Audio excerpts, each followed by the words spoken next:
So I will allow him to share that story with us, and thank you all very much for coming today.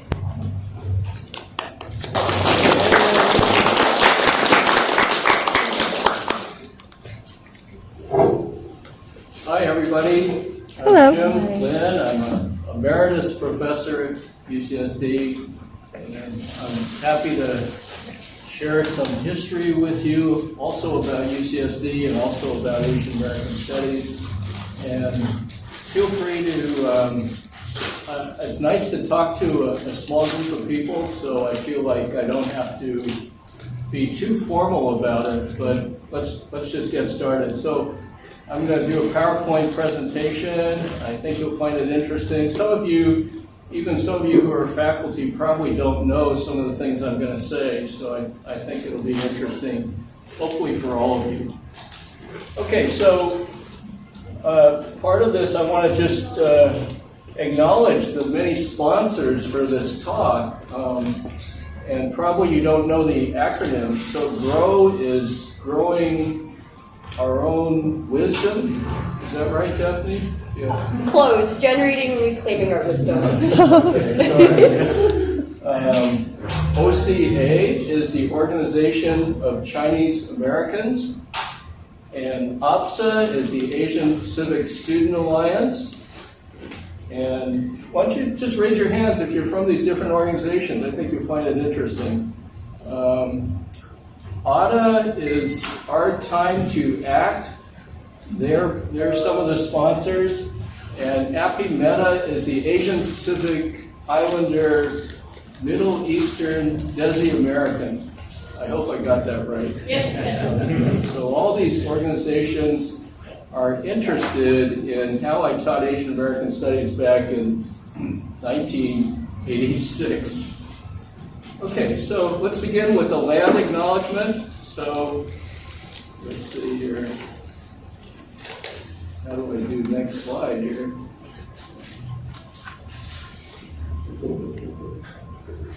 I'm pressing the cursor. I need some technology though.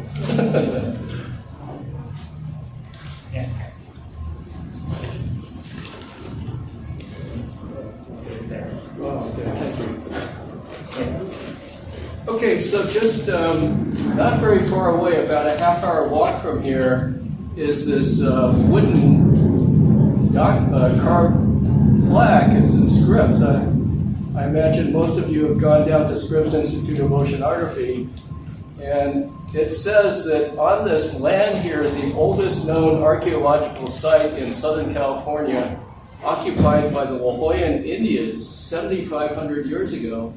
So they did probably radioactive dating to do that. And we live down there, so I walk by this sign pretty often, maybe once a week. And down in La Jolla Shores, I was told that they had this incredible richness of food, like the tide pools were full of abalone, and there was a lot of fish there. And so you had a very complex culture that occupied this land, and also UCSD is on that land. But all that, for the most part, has been invisibilized, right? We don't see very many indigenous people here at UCSD. We don't see very many in that area. And just to notice that this culture can be invisibilized, we can sort of make this disappear through various acts of oppression and so forth. So I just want to acknowledge this land on which we're speaking.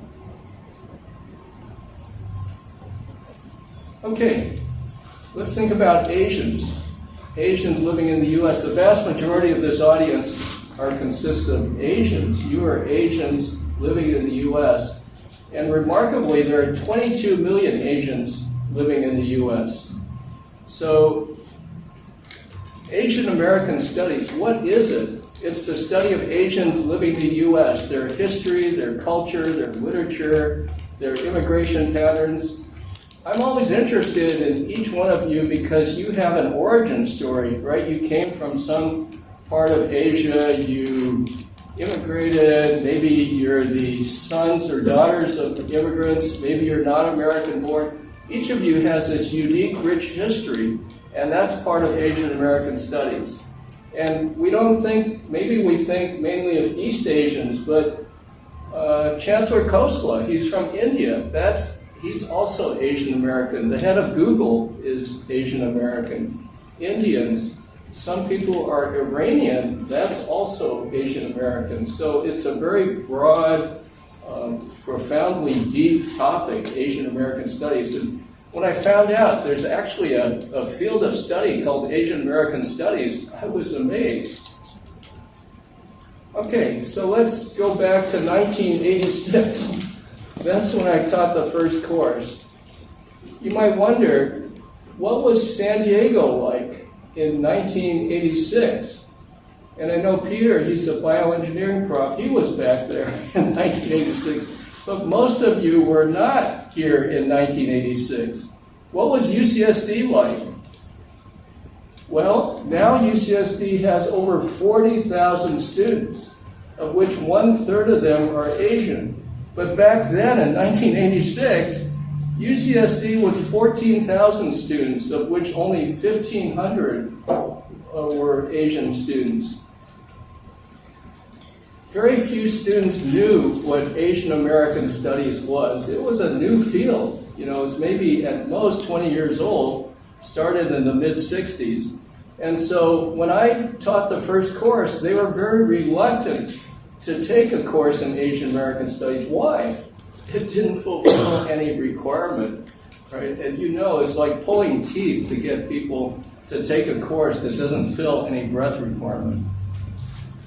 Also, if you can maybe close your eyes and imagine, there's no Price Center.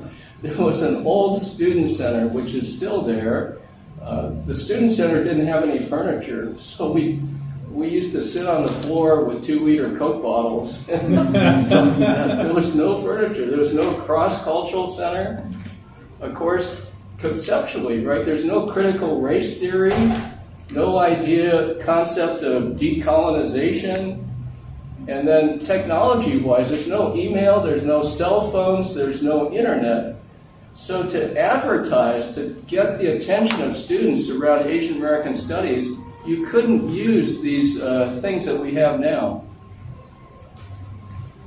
Also, what was San Diego, the city of San Diego, what was that like? Well, it was a military town. There was still the realm of the Vietnam War, right? Even though the Vietnam War was over, there was still this feeling, general sentiment of the Vietnam War. And I came here in 1974. I would be walking down Miramar Road, and people would say, "Go back to where you came from." How can I go back to where I came from if I'm born here in the U.S.?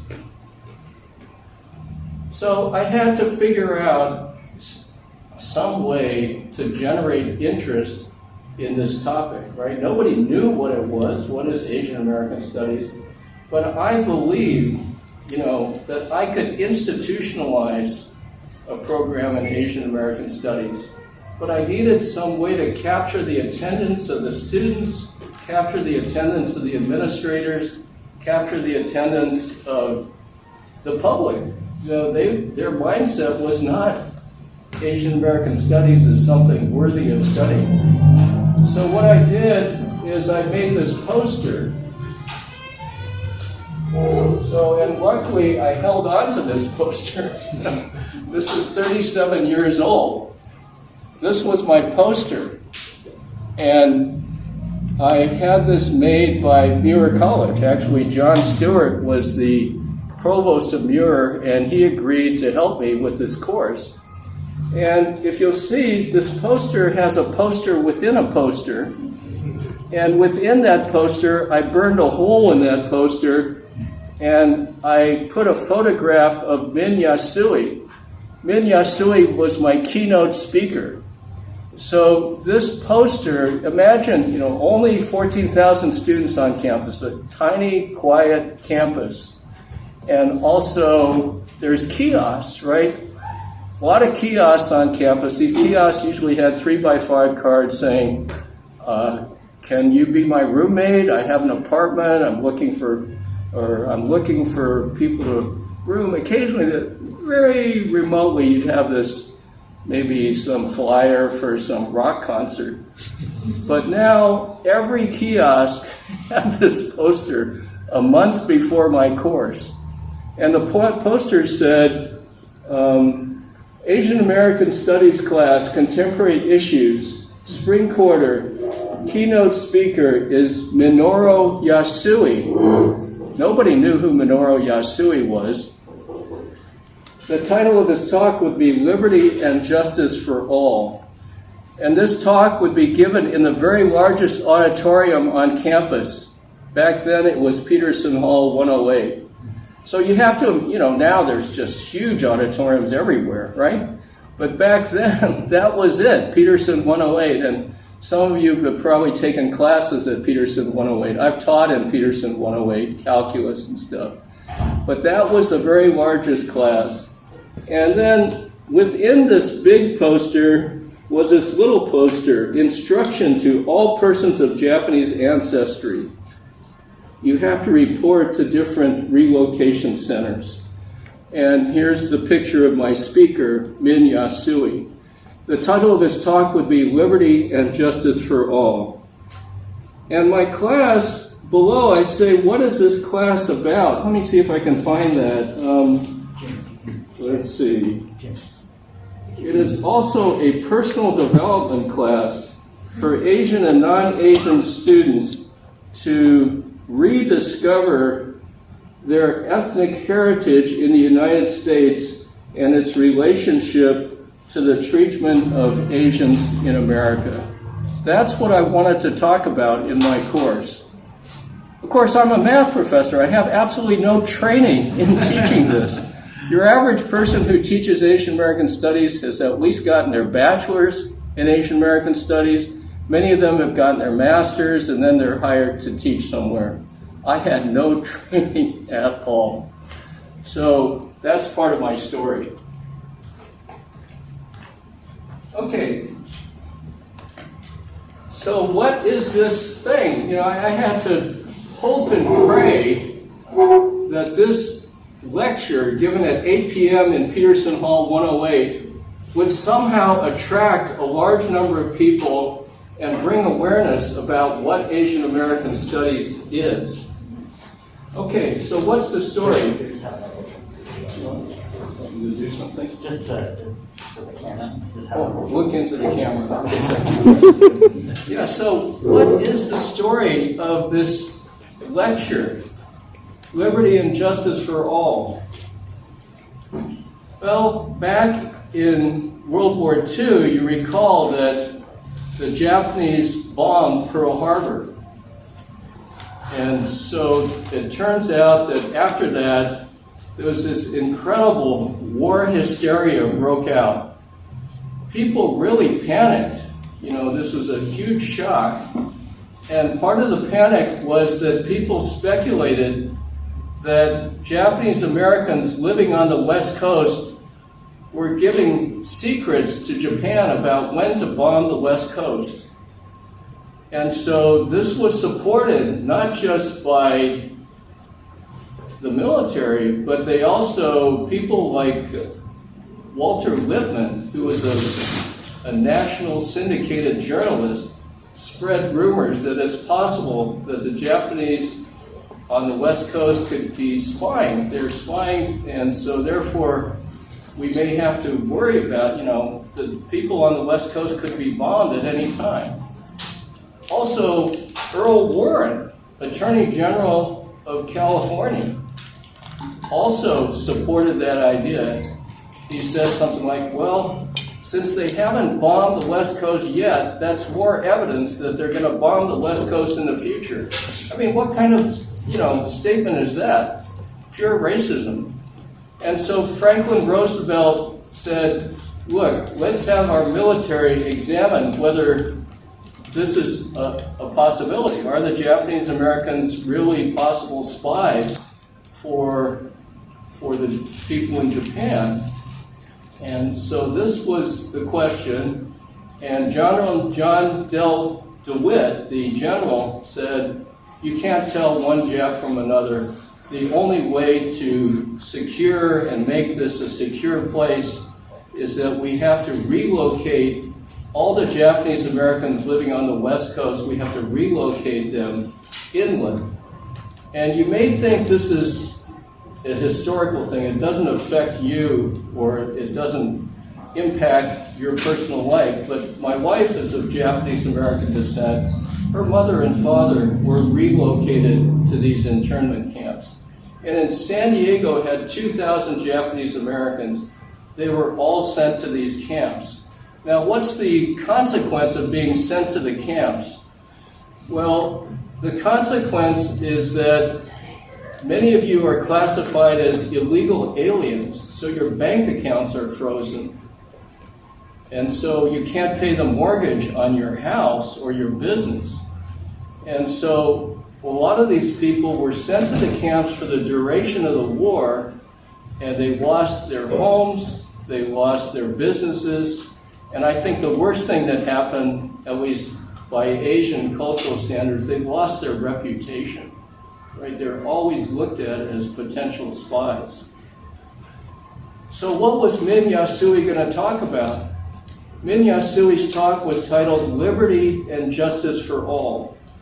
And the question he was going to talk about is, in a land like the U.S. that prides itself on liberty and justice for all, how can you incarcerate 120,000 Japanese Americans without ever charging them or convicting them of a crime?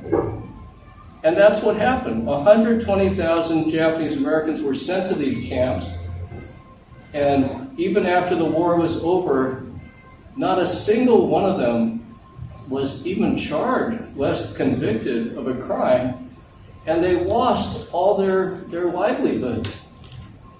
So Min Yasui, why was he especially qualified to talk about this? Well, he grew up in Hood River, Oregon, and he went to Oregon Law School. He was the very first Japanese American born to graduate from Oregon Law School, and he graduated Phi Beta Kappa. And he knew the law. He knew it was illegal. The Constitution said it's illegal to put someone in prison without at least charging them with a crime. And this was 120,000 people. So most of us would say we've never been the victims of any kind of racism. This isn't just racism. This is systemic racism. This is the federal government backing this. And so that's what happened. So he was going to talk about it. And I was taking a huge risk. I didn't know Min Yasui. I had never met him before, but people said, you should bring him to speak at UCSD to explain. This is very difficult, right? I mean, some of you are professors of Asian American Studies. How are you going to explain to the administration the importance of Asian American Studies? It's not. I had trouble explaining it. So here he was. He came to UCSD.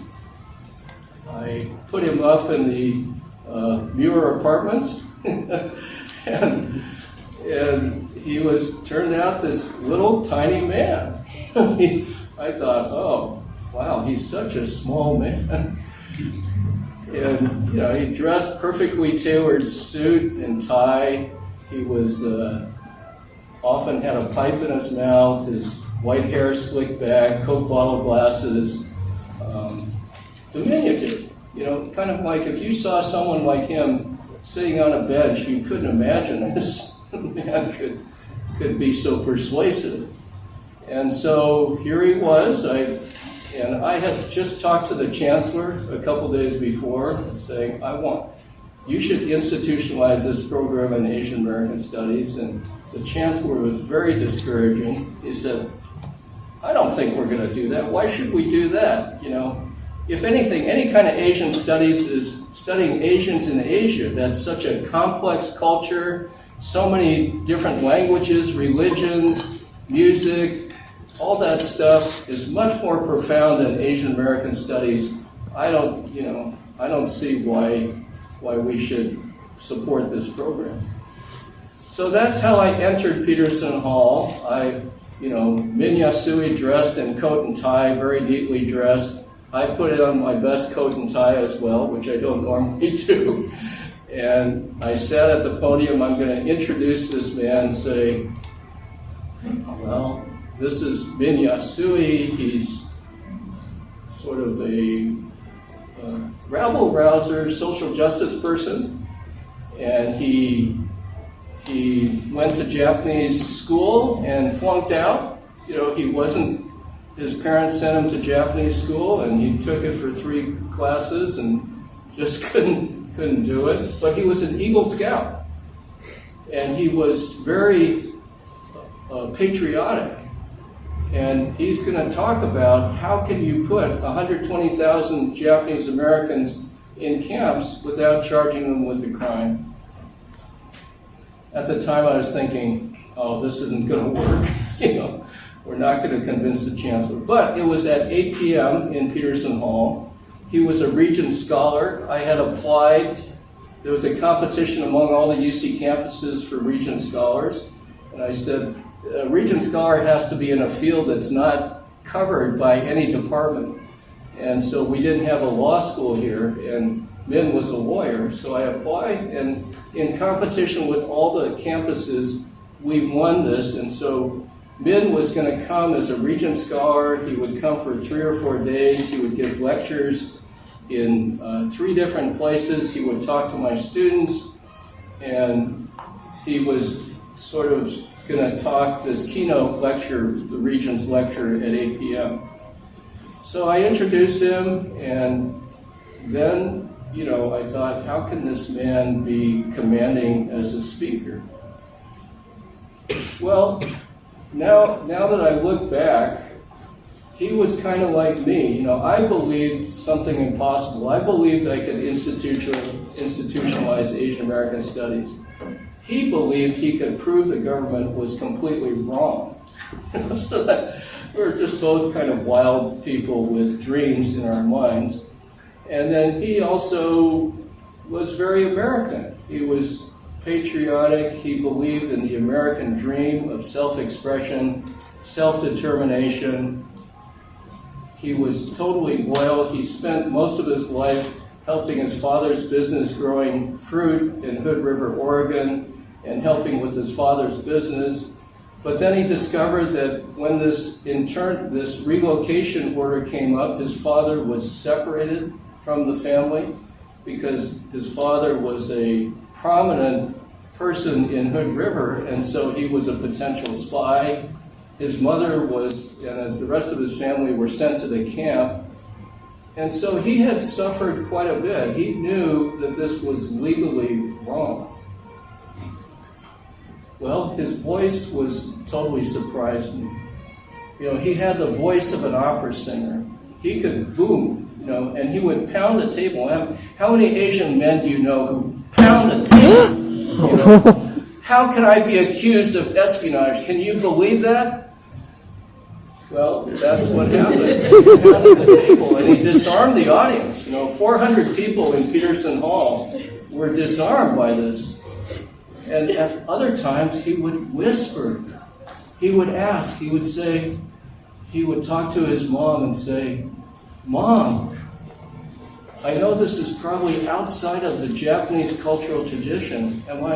Should I object to something that we know is wrong?" Whispering. And the audience was just listening very carefully to his every word. They heard him whisper. And his mother said, Yes, you have to fight the government. You have to fight the government. And so that's what he did. He refused to be sent to the camps. And then the judge ruled that he put him in jail for 9 months of solitary confinement. So this was really a story that he had to tell. And all my stereotypes about these small Asian frail men disappeared when his speech was he had such command of the audience. He was booming, he was charismatic. To this day, that was the 5 days of my life that really transformed me. This man, I still think he had a huge part in creating Asian American Studies at UCSD. So he continued his talk. He talked about how children were sent to the camps. You know, how can you accuse children, you know, little kids, of being potential spies? He talked about World War I veterans would be dressed in their full military regalia, going on the train to go to the camps. He explained just how wrong this decision was by General John L. DeWitt. So at the end of his talk, he got a standing ovation from Peterson Hall. 400 people stood up and applauded for him for several minutes. And Chancellor Atkinson and Vice Chancellor Tico, who was head of academic affairs, they controlled all the purse strings to faculty positions at UCSD. They had to see this. And all that, I felt like I was talking to a wall before that. But days later, Chancellor Atkinson gave me a call and says, we're going to support this program in Asian American Studies. He also had to think that this case, the case of Min Yasui, Gordon Harabayashi, and Fred Korematsu, was discussed in every single law school in the country, and yet UCSD was not even teaching any of this history. So all these different factors came into play, and then Atkinson gave the green light that we're going to try and support this. It wasn't enough to have the chancellor support it, but this was very meaningful to me. Later on, I would drive Min around to several lectures. Like he gave a public lecture at the Japanese American Citizens League. He gave a lecture to the Asian American Journalists Association, all packed audiences. So I'd be driving him around, and he'd say, stop, I need to smoke a cigarette. So I'd help him, I'd stop the car at the curb, he'd jump out and light up a cigarette and proceed to cough blood all over the street. And that was my realization, this man is dying. I didn't realize it at the time. But he felt it was more important to give these lectures to 400 people in Peterson Hall to maybe create Asian American Studies than to lie on his deathbed and die. So within months of his giving my lecture at Peterson Hall, he passed away. And later on, Barack Obama would posthumously award him the Presidential Medal of Freedom. He probably never knew what happened with Asian American Studies here, but I wanted to tell you this story because this is the kind of resistance that I faced in trying to create a program in Asian American Studies. Okay, now, probably you haven't spent much time thinking, you know, most of you are Asian American. How does the public view you? Have you ever thought about, in the U.S., how do people look at you? What is your issues that people know about you? Of course, they know we're the model minority, we're highly successful, and so forth. But in 2021, the American Psychological Association published a special issue about, I can't seem to get this slide here, let's see.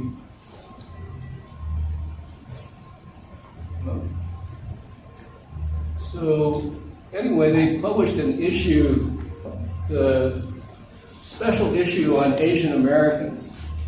And the issue was titled, I can't seem to get the thing to come up, but let's see.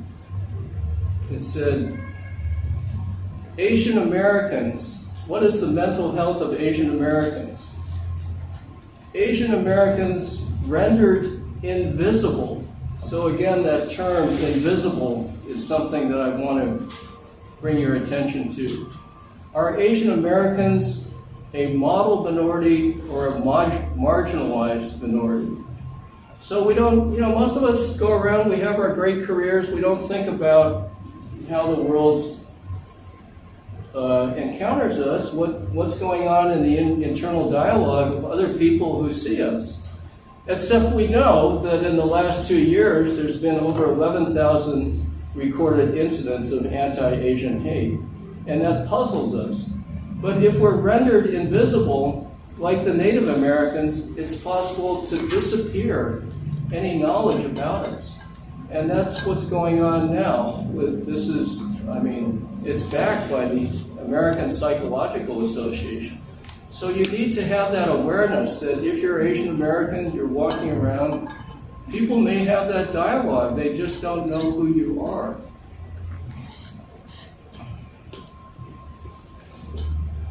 So now I want to do a timeline because, of course, many of you weren't around back in 1986, so you don't know. But even people who are in the Ethnic Studies Department don't know the timeline. And so I want to say a few things about that. So back in 1983, I became the faculty advisor to the Asian Pacific Student Alliance. So APSA was around back then, amazingly. And why did I become the faculty advisor? Well, it wasn't because I was doing a favor to the Asian students. I was the first American-born Asian professor at UCSD, with the exception of maybe Mel Okamura was Hawaiian. But I was the first American-born Asian professor whose parents were immigrants. My parents immigrated to the U.S. I was an anchor baby. I was born in 1949. I'm not ashamed of revealing my age. But, back then, I provided the way for my parents to gain citizenship, and it was planned. They did it that way. Okay. And here's a story that most of you don't know, and very surprising, is that in 1985, the Union of Pan-Asian Communities director, Beverly Yip, brought an Asian delegation of community members to UCSD. Beverly Yip had this connection with Chancellor Atkinson because she was on the Board of Overseers, and to this day I don't know what the Board of Overseers is. But she was able to have this meeting with Chancellor Atkinson. And what did she say? Well, the Union of Pan-Asian Communities is the largest social service agency that serves Asians. And there are a lot of Asian refugees, other Asians immigrating into the U.S. that were coming to San Diego. And they needed mental health counseling, they needed job training, they needed language skills, they needed all kinds of things. And Beverly Yip, together with his Asian delegation of judges, lawyers, doctors, very prominent Asians in San Diego, wanted to speak to Atkinson. They said, look, this is a very interesting case study. There's all these refugees coming in. This would be an area of study for social science people, because I can predict that after 1985, it's just going to keep growing. The Asian, you study it. Why don't you teach a course in Asian? Out that a couple students who took my course ended up working for UPAC. And so, but Chancellor Atkinson, who is Chancellor Atkinson? He's the head of the National Science Foundation. He was hired to come to UCSD to build a large STEM campus to emphasize the experimental sciences. And so he didn't have any faculty who supported this idea. So he said, there's no faculty at UCSD that support this idea of Asian American studies. I'm sorry, I can't do it. But then he kind of insulted the San Diego Asian community. I mean, there were judges coming, there were lawyers, major doctors, prominent people who were asking Atkinson to hire someone to teach Asian American studies. And so finally he realized he'd offended a lot of people. And so he backed off and says, okay, how about if I give you $18,000, you can go hire someone to teach Asian American studies, and we'll hire this person, we'll see what happens after we hire, maybe the enrollment won't be very big and so forth, but how about that? We'll return, have another meeting. If the enrollment's large, we'll reconsider again. And so they came up with this poet, Lawson Inada. He was a poet laureate of Oregon. He had been in the internment camps and was a well-known teacher of Asian American studies. So they offered him a job. for $18,000. He agreed to come down, but at the last minute, one of the deans, who had a separate agenda, lowered the offer to $14,000. It's an incredible story, right? And Wasani Nada refused to come. He felt insulted, or I can only speculate, maybe he couldn't afford to come down for $14,000. So here we are, the Asian delegation, UPAC, Chancellor Atkinson, they reached an impasse. They didn't know where to go. And I heard about it. People told me about this. Here I am, math professor, teaching my 400 student classes, supervising PhD students. I hear that this happened. And I'm thinking, okay, well, this could all just make things disappear, right? If they don't hire Lawson, and to get another meeting with Atkinson, some of you have tried to get a meeting with Atkinson that takes at least 6 months, could be a year. So this could all just die out. There wouldn't be any Asian American studies. Well, crazy. This is probably the craziest thing I ever did in my life. I jumped in. So, mathematician with no skills in Asian American studies, with no idea what I'm getting myself into, I jumped in. So what could Atkinson do? He said there's no faculty on campus that support Asian American studies. I'm a faculty. I'm a full professor in mathematics. I will teach Asian American studies. So he couldn't rebuff me. On the other hand, what could Beverly Yip and UPAC do? They had no idea who I was. I was an unknown quantity. I myself was an unknown quantity. I didn't know how to teach it.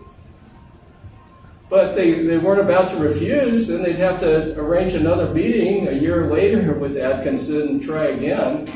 So they had no choice but to agree to my offer. And so that's how, crazy, many people have asked, how did a mathematician end up teaching Asian American studies? Okay, well, my class was so successful partly because of Min Yasui's talk, that, after that talk, 400 students jumped and signed a petition that Asian American studies should be started. 30 faculty, I think Wayne and many of you who are faculty know that 30 faculty don't sign any petition. That's very unheard of. And so the provost stepped in and they said, we want to support this. We want to give funding so that for the next 3 years, we will have a visiting person teach Asian American studies. So that's what happened. My mentor, Ling-Chi Wong, who started the program at Berkeley, came in and taught the first course after that. Su-Chen Chan, who's also a faculty at Berkeley, taught, and then Wendy Ng taught the following spring. Ling-Chi advised me, he said, to really institutionalize a program in Asian American studies, you have to gain approval from the academic senate. And the first administrative unit you have to create is a minor. So let me talk about that, because I think most of you, including faculty, don't know how the academic senate works. So the academic senate is the governing body of UCSD. It's like maybe the legislature, the Senate and the House, and you know that you want to pass background checks, right? Everyone, the vast majority of people think background checks for guns are important. But since they can't get the Senate and the House to approve that, it doesn't become institutionalized. So the same thing with the government of the Academic Senate, which is the faculty of UCSD. You have the Academic Senate. Within that, you have the Committee on Educational Policy. And that consists of 9 faculty from all different fields, and they look at proposals for administrative units, and then you need to get approval from this Committee on Educational Policy to institutionalize anything.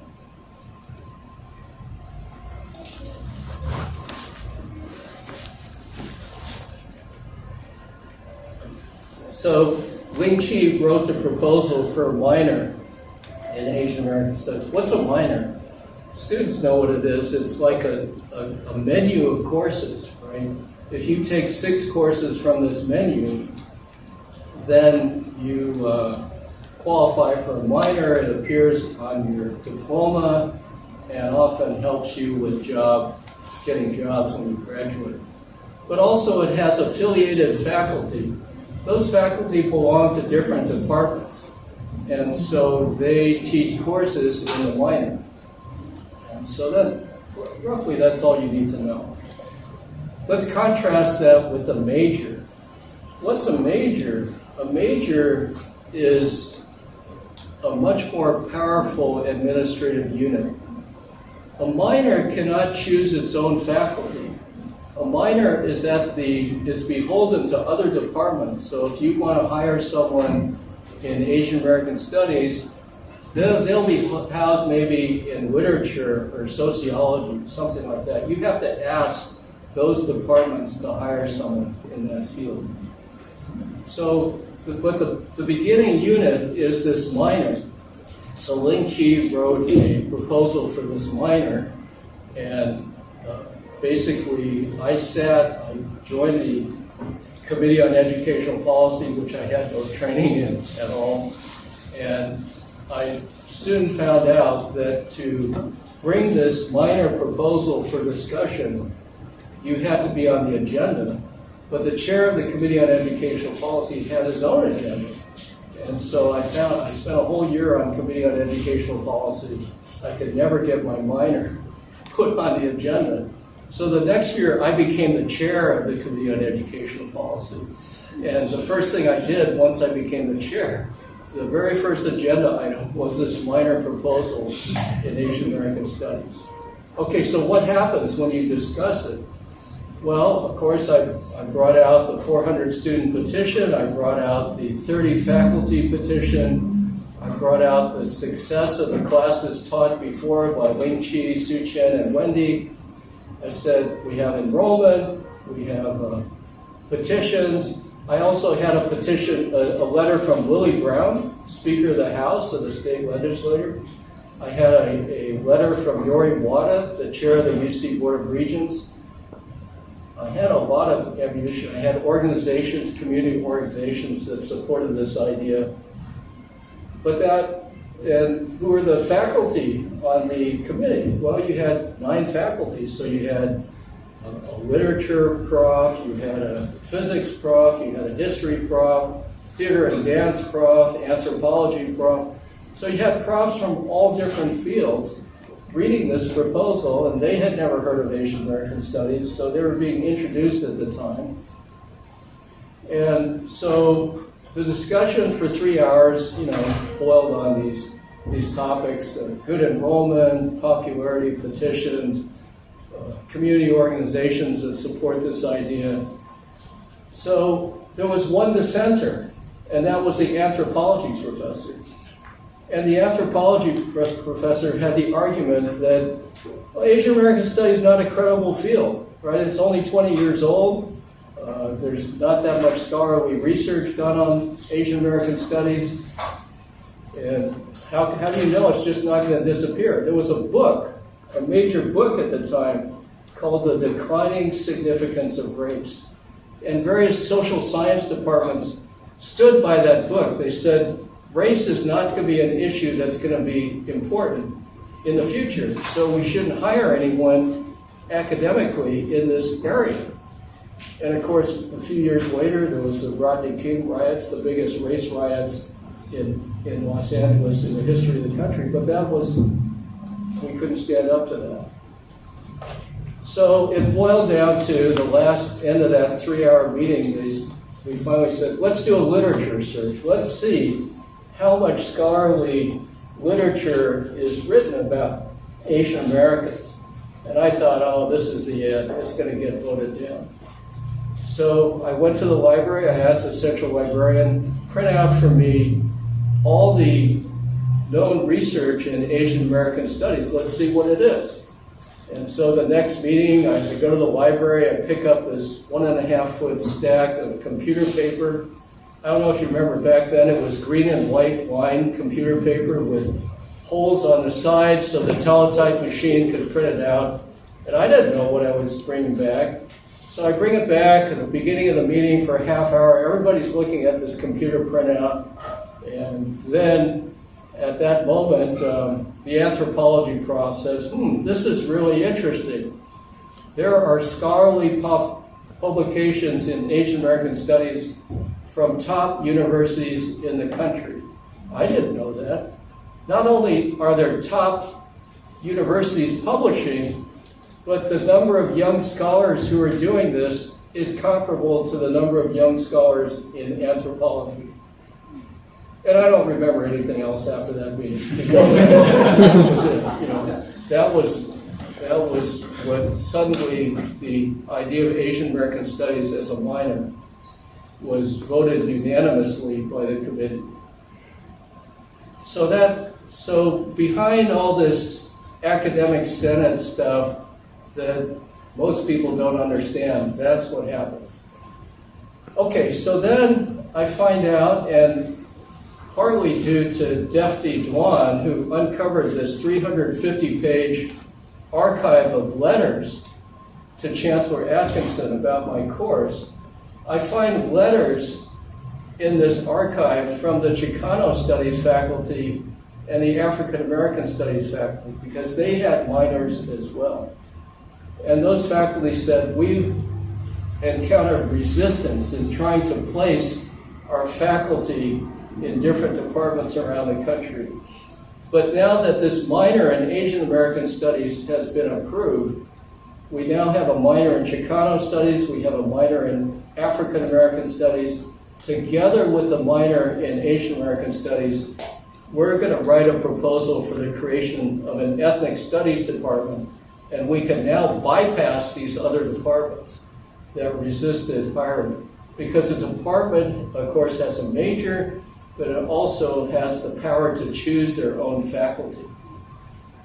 And so that's what happened. We made that proposal, and in 1990, very early in the history of these things, the Ethnic Studies Department obtained approval.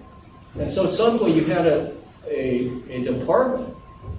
And the very first hire was Yena Spiritu. She would teach Asian American Studies at UCSD, and later on there would be a PhD program in Asian American Studies. She would go on to produce many, many PhDs in Asian American Studies that teach at major universities around the country. Not only that, but there would be African American Studies would produce PhDs. And one of those PhDs is Cecil Lytle's daughter, and she was a MacArthur Genius Fellow. So I'm very proud of the fact that through this archive, I didn't know it at the time, these letters showed me that my getting the minor approved was pivotal in terms of creating an ethnic studies department.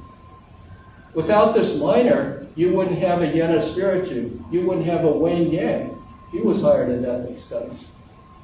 Very few ethnic studies faculty know that this was the origin of the Department of Ethnic Studies. And so, there's lots of faculty in ethnic studies. They don't have an inkling of how ethnic studies as a department was created. So I wanted to say that today.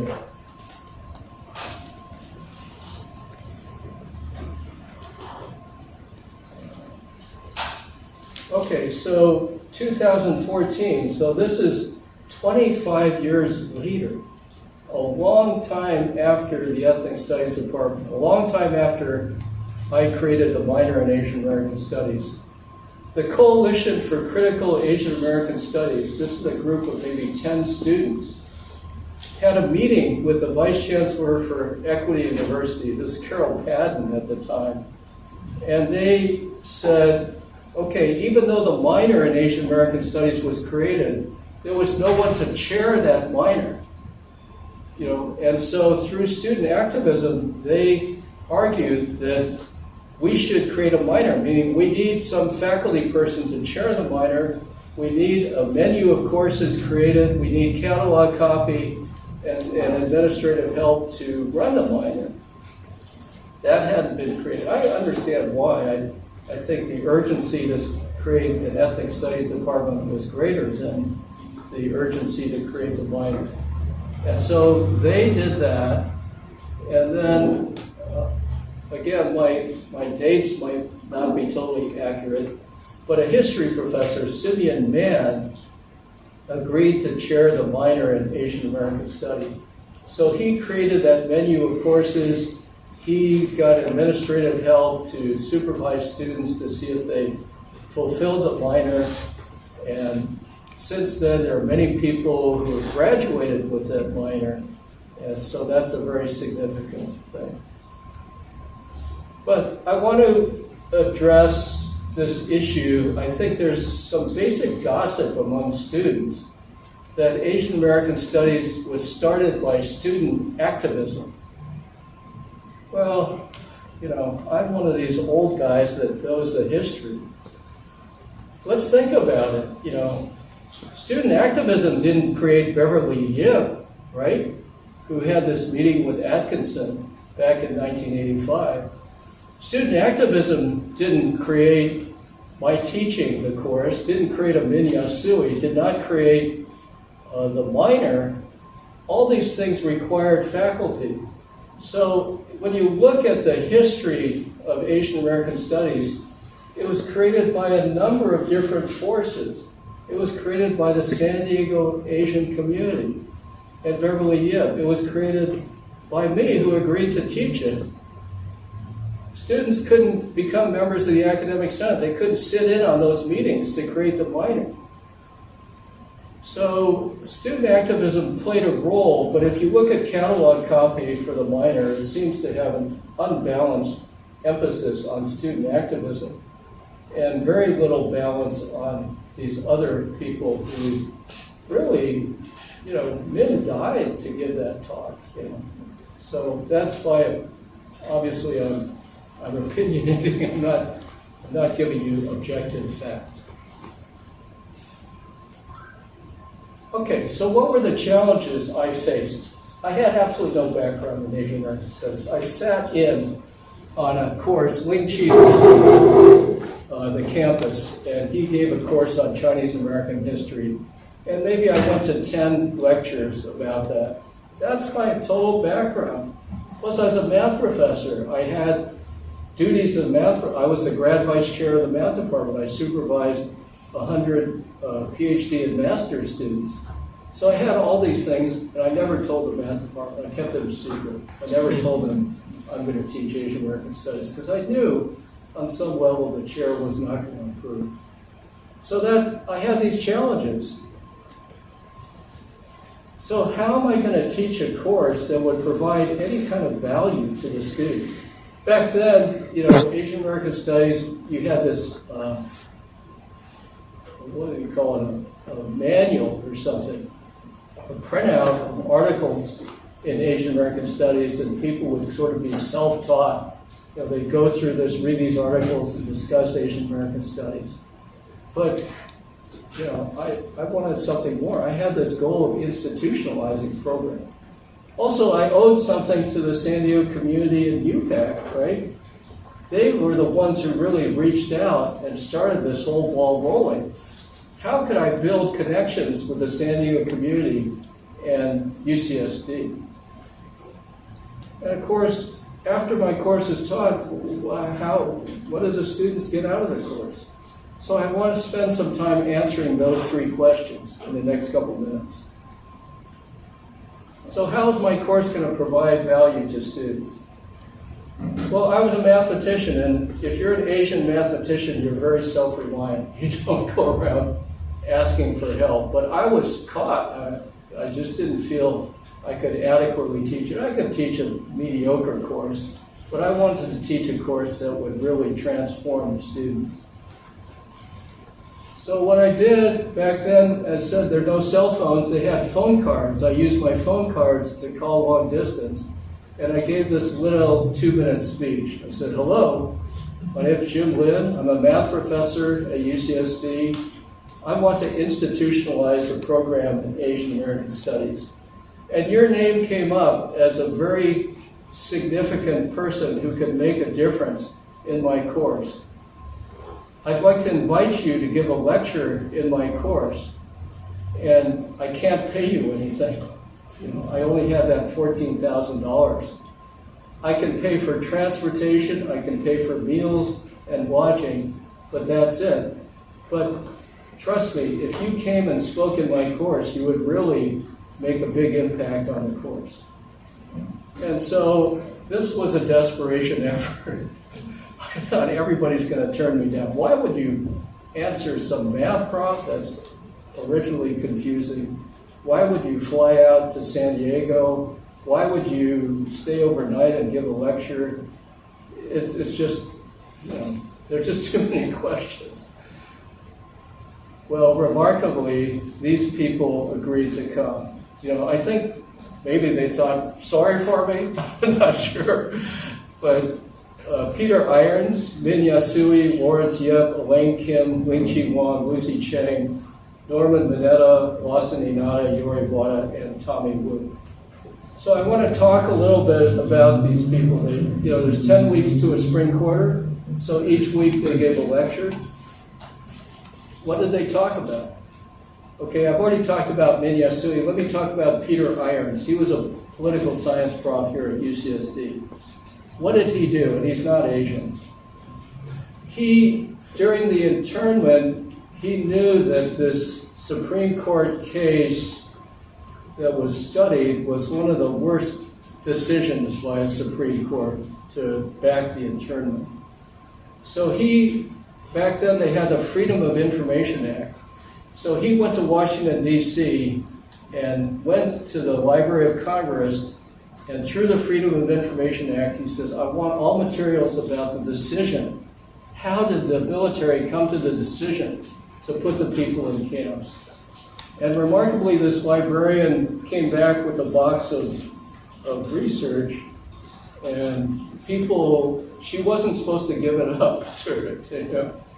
But in that research, he discovered that John L. DeWitt and the military they knew in advance that the Japanese Americans were not a military threat. And so having that knowledge, Peter Irons assembled a group of lawyers. There's something called coram nobis. You can bring this case up again if the government knowingly withheld information. And so that's what happened, that these lawyers formed a team. Peter Irons was not a litigating lawyer, so he got these Japanese American lawyers to do that. So imagine up until then, the history of World War II is that Pearl Harbor was bombed by the Japanese, and because of security reasons, we had to put 120,000 Japanese Americans in camps. That was the formal news that people all understood and thought that's the truth. After that, after Peter Irons discovered all this stuff, then suddenly it changed to the federal government knowingly withheld information. So that was fake news, right? Fake news that, the Japanese Americans had to be put in camps for security reasons. That fake news was altered. And a public apology was made, I think, by Ronald Reagan, and the surviving internees got $20,000 each. So Peter Irons would come to my talk, my class. He would talk about, this was right in the middle of the debate about reparations. The legislature had not decided to give reparations. So that's a very interesting talk. What about Lawrence Yip? Lawrence Yip is a children's author, and I really liked Lawrence Yip. He wrote several Newbery Award-winning novels, and one of them is Dragon Wings. He talks about a Chinese-American man who's living in Chinatown, San Francisco, and he has a son in China who he's never met. Like the Chinese used to go back to China and bring money back from working in labor in the U.S., and also he had a wife there, so they had a child. And they would talk about how his child was going to visit him in San Francisco, Chinatown. So he would talk about the kinds of issues of isolation that Asians feel, that we so often were alone. This man was alone. He was living in very primitive quarters in Chinatown, but he had this dream. He did everything to make enough money to support his family in China. Elaine Kim was a UC Berkeley professor who wrote the very first book on Asian American literature. So she came down and would talk. Ling-Chi Wang was the founder of Asian American Studies at Berkeley, my mentor. He would talk about the topic of Asians in higher education. Like, let's just think about it. Even at UCSD, you have Roger Chen, who's a Nobel Prize winner. You have Pradeep Khosla, who's a chancellor. You have many prominent doctors, major people in the med school of Asian descent. They don't identify, they don't say they're of Asian descent, but think of all the contributions they make to American society. That's invisibilized. And so he would talk about that, and he would found the organization, the Asian Pacific, I don't know the acronym, APAHI. He founded APAHI. Asian Americans in Higher Education. And I would be one of the founding members of Asians in Higher Education. Lucy Chang was the chair of Asian American Studies at UCLA. What did she talk about? Well, at the time, UCSD was in competition with the other UC campuses for the School of Pacific Rim Studies. And they won that competition. So that school, which is now called the Global Policy and Strategy School, used to be called the Institute for Pacific Relations, because why? Well, there was a demographic shift in the country that there was more trade being done with Asian countries than there was being done with European countries. And everybody knew this demographic shift was going to come on. And with that, you would have a lot of Asian Americans who would help with that trade. They had language skills, they had trade, export, import skills. And so the fact that you're spending all this money on this Institute for Pacific Relations would justify you should also spend money on Asian American studies. Norman Mineta, you probably heard about. He was the first mayor of San Jose, Asian lawyer. He became a member of the House of Representatives. And then George Bush chose him to be the Secretary of Transportation. And during 9/11, Norman Mineta would command all the airplanes in the airspace to land because they thought it was very dangerous. So Norman Mineta would come down, just like everybody else. I gave my 2-minute speech to his office in Washington, D.C. You would make a difference, and the person in the office says, I'll get back to you, I'll see if Norman can come, and remarkably, he agreed to come. So students wondered, what's it like to be an Asian American and be a politician? Well, here was the most prominent politician at the time. Lawson Inada, I've already talked about. Yori Wada was the chair of the Board of Regents at the time. He founded the San Francisco YMCA, or he was the director of the San Francisco YMCA. He had this vision of really, we should support all different groups. The YMCA should bring in Native American, African American, Chicanos into the Y, and he somehow got chosen to be the UC Board of Regents chair. And I knew that the chair of the Board of Regents, if he comes down to give a talk, then Atkinson will have to have a meeting. It's just a courtesy call. If you're on the Regents, the chancellor always has a courtesy call. Tommy Wu, this was my other mentor. He helped me a lot. He was the Asian counselor coordinator of Oberlin College. And he would talk about Asian American men. Like, think about it. What has the Korean War, the war with Japan, the war with Vietnam, created all kinds of misrepresentations of Asian men living in the U.S. Like General Westmoreland, I told you you can't tell a Jap from another. What kind of racist comment was that? General William Westmoreland was the general for the Vietnam War. He made the public statement, Asians have absolutely no compassion for human life. And this was not contested at the time. To justify, to dehumanize and justify people to go kill people in Vietnam, he made that statement. Also, Vincent Chin at the time was in Detroit. He came out of a restaurant during his bachelor's party, was beaten over the head by a baseball bat by two auto workers who felt that he was a threat to the auto industry because Toyota and other companies were up and coming. So we have that today too, right? The U.S. is very threatened by China's economy. So Tommy Woon would talk about Asian American men. How are they misrepresented? How there's very few people in the media around Asian American men. So now you can kind of visualize what my course was. You know, if every week you have a guest speaker who's interesting, going to talk about a different topic. What did I do when the speakers didn't come? Well, I had students talk about mental health of Asian Americans. It was very confusing, right?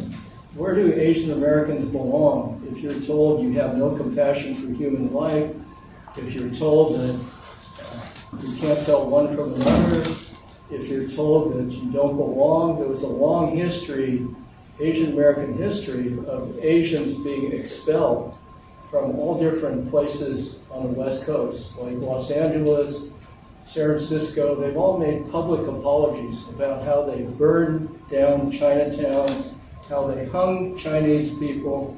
All that, people think this anti-Asian hate that's recent is an anomaly. No, it's a long history of anti-Asian sentiment that's gone on. So I talked a little bit about that, how we're considered perpetual foreigners. We don't quite belong anywhere.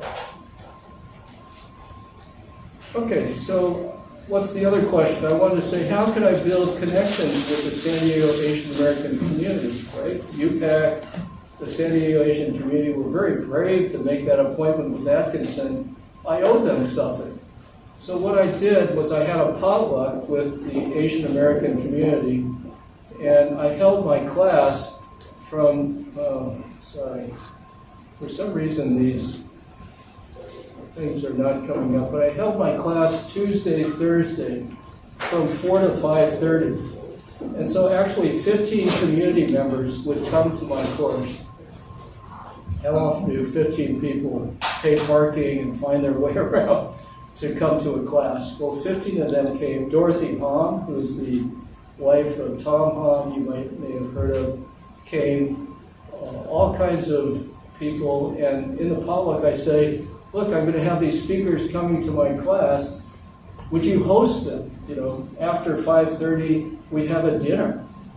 And so the dinner, students would come and community members would come. And during the course, these speakers would talk and the students would ask these older, the community members were probably in their 50s, and the students would ask, was it that way when you were growing up, when you were our age? Students are probably in their 20s, and these community members are more like in their 50s. And so we had this intergenerational conversation that normally people wouldn't talk about these issues. But because you had these speakers talking about, emasculation of Asian men, if you had people talking about mental health issues, things that most of us don't talk about, that would occur in my course.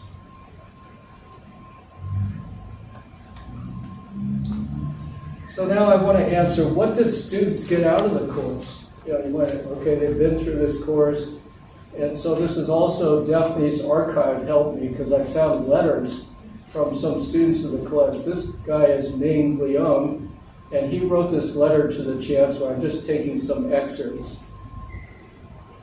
So many of the speakers have expertise in various forms of academia and professions. For example, a lawyer, a poet, a sociologist, international affairs specialist, a writer have lectured so far. These individuals are more than just knowledgeable people. They are important role models. Each speaker has demonstrated the achievements Asian Americans have made. As an Asian American, these people and their accomplishments are a means for facilitating my own awareness and pride. They inspire me to pursue higher untapped dreams and goals. Asian American Studies also gives me a greater understanding and cultural appreciation of the contributions and history of Asian Americans in the U.S. This academic validation and recognition is important because it encourages pride and optimism about being culturally versatile. So what's Ming do? When he graduated from UCSD after taking this course, he ended up working for UPAC. He did work there, and then he talked to Ling Chi Wang, says, what should I do next? Ling Chi said, oh, you should get a degree in public health. So Ling Chi got him into UC Berkeley's public health program, and he graduated with a master's in public health. What's he doing now? He's in Oakland, Chinatown, and he's writing federal grants to stop the anti-Asian hate in Oakland, Chinatown. Back then, we had a vision. I had a vision, and my mentor, Tommy, had a vision for Asian American Studies. We didn't just simply go about this without any vision. We had some thoughts about how this is going to turn out. So this is another letter to the Chancellor written by Tommy Nguyen. While you may regard Asian American Studies as a relatively trivial matter within your scheme of institutional priorities, many of us place Asian American Studies at the top of our collective agenda because it represents the institutionalization of a cultural lifeline for us. It is not just another academic discipline whose value is to be weighed against other institutional priorities. He had heard that was the opposition I received. Asian American Studies is a struggle to reshape institutions, to do the job of understanding, preserving, extending the richness of our heritage in the U.S. Asian American Studies will add vitality to campus life. It will promote a rich interaction between the school and the Asian American community. I know from delivering my 2 guest lectures in Dr. James Lin's Asian American Studies class less than 2 years ago, how much his class galvanized the entire Asian American community in San Diego. It was a celebrated event. How often do community people regularly leave work early to visit a university class? Because it exposed an all-star cast of Asian American role models from around the country to people who were previously disengaged from your school. They became excited because they finally found UCSD relevant to their lives. In fact, the omission of Asian American content in my education was an unspoken message that I was not a part of this country. The denial of Asian American content in our educational system is as detrimental as any Chinese Exclusion Act or wartime internment in reminding Asian Americans that we are second-class citizens in the United States. We are a generation of people who created Asian American health clinics in our ghettos, Asian American law caucuses, senior citizen centers, the Asian women's movement, mental health clinics, and many more programs. We are peace activists. We are business people. We are architects, labor organizers, journalists, comedians, musicians, playwrights, dancers, poets, engineers, mathematicians, and scientists who care about the world.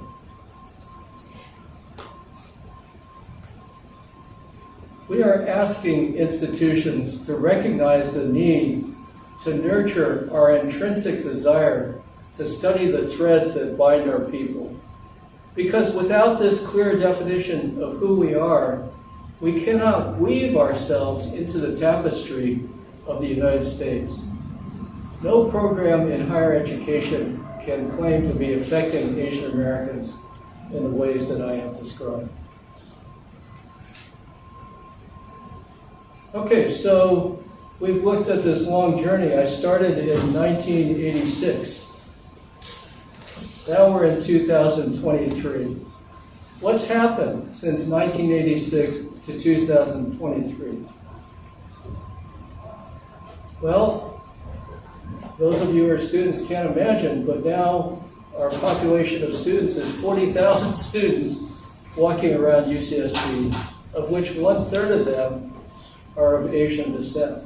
So that's about 12,000. That's pretty close to the 14,000 that was the student population in 1986. Some of them now can get a minor in Asian American Studies.